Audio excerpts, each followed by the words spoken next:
What's up, Bulldogs? All right, I want to do a video on the question of whether or not gentlemen are nice guys, right? So there's a distinct difference between being a gentleman and a nice guy, and I think this gets confused very often. I did a video where I outlined the 4 types of guys, and you can kind of figure out which one you are. If you haven't checked out that video, go ahead and check that out. But basically, it comes down to whether or not you care about people versus whether you care about what people think about you. And so that's what we're going to be talking about in this video. So I think the big confusion is in believing that women either like assholes or nice guys, and that there's only these 2 essentially types of men, and that women have a dualistic mating strategy where they kind of want the alpha guy for sex and for children, and they want the beta guy for providing, essentially the safe guy. And this type of thinking is actually flawed because it is based on the presupposition that there are only 2 types of men, that men are either alpha or beta, that men are either a nice guy or an asshole. And that's not quite correct. So let me see if I can put this in a way that would help you to understand it, right? So let's imagine that, I don't know, we'll go back to my geeky days, and let's say that you were building a PC. All right. And let's say that you're trying to have a PC that was fast, right? So it had a good, it could process things fast, had a good CPU, right?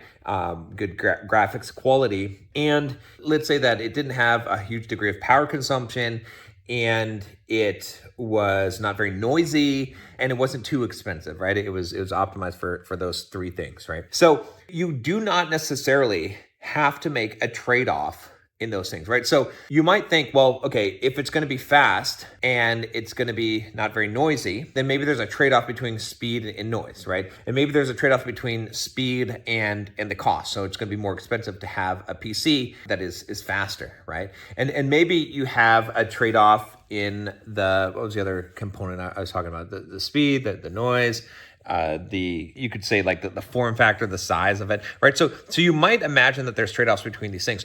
And to some degree, there might be a trade-off between those things, but let's imagine you have a 486 DX computer, right? An old Intel computer, right? From the 90s, okay? And it has a certain motherboard in it, an ATX motherboard or whatever, it's like, it's using a Sound Blaster graphics card, right? And you compared that to a modern MacBook Pro, right?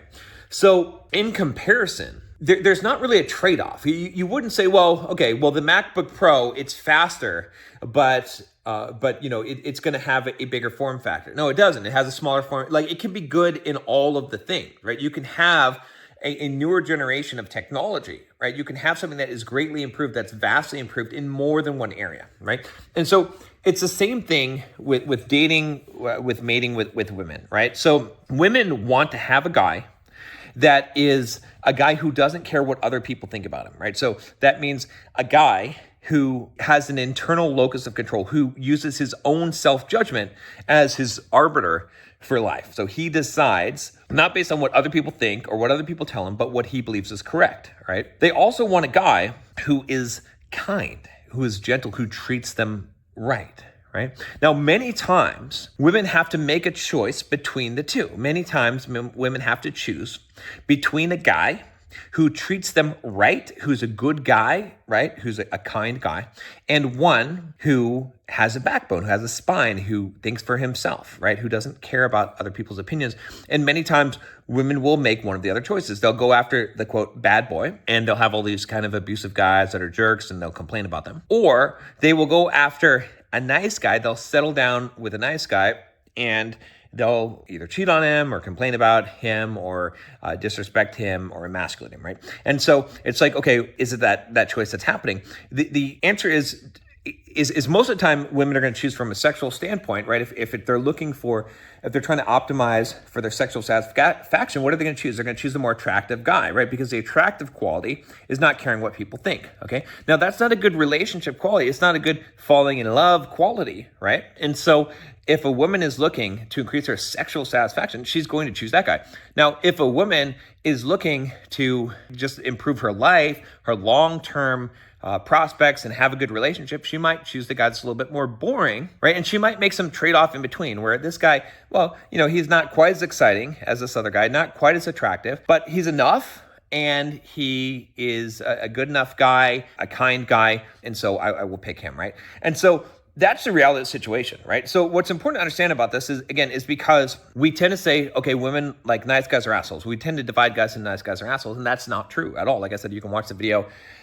We'll put a link down below of the 4 types of men. But the reason for thinking this is because you don't realize that there's actually 4 different types of men and that there's these 2 axes, right? The one axis is not caring what other people think, and the other one is caring about people or not caring about people.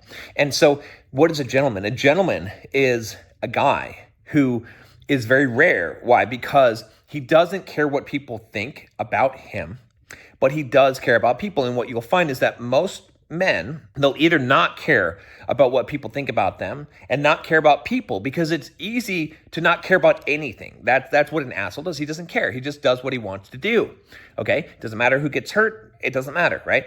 Or it's easy to just be hyper vigilant, caring about everything, caring about people to a degree, but also caring about what they think about you, right? That is an attribute of having some kind of consideration. Usually intelligent men fall into this category because they're thinking about things.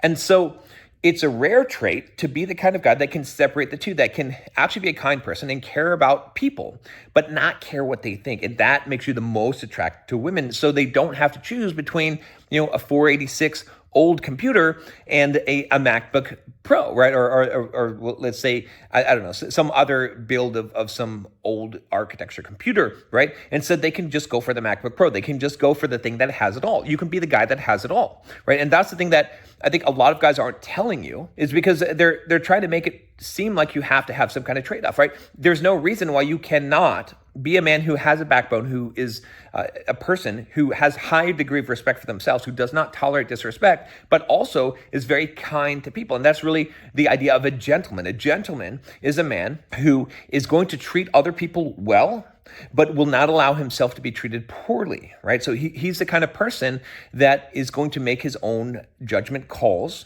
and he's going to accept the consequences for his actions, right? He's going to not be an asshole, and he's not going to be a nice guy, right? But like I said, most guys fall into one of those categories because that's what a majority of the world is, and so most women have to make that choice, and they oscillate between those choices, and they might make a dual choice, meaning that they're going to get what they can from one man, and they're going to get what they can from another man. And this is where a lot of people complain about that. But it is not the optimal strategy. It is not a dualistic mating strategy. It is a way of trying to fulfill both of those things, because that woman cannot find both of those attributes in the same guy, not because it's impossible, but because those guys are rare. So if you want to be that rare kind of guy that fulfills both of those things for women and truly becomes attractive to women, and not just to women, but in general, a better person, someone operating from a higher level of consciousness, what I would suggest that you do is you subscribe to the channel, watch the videos I have here, and join the Bulldog Mindset membership. There's a link down below because I talk about all of these things there. I'll see you tomorrow.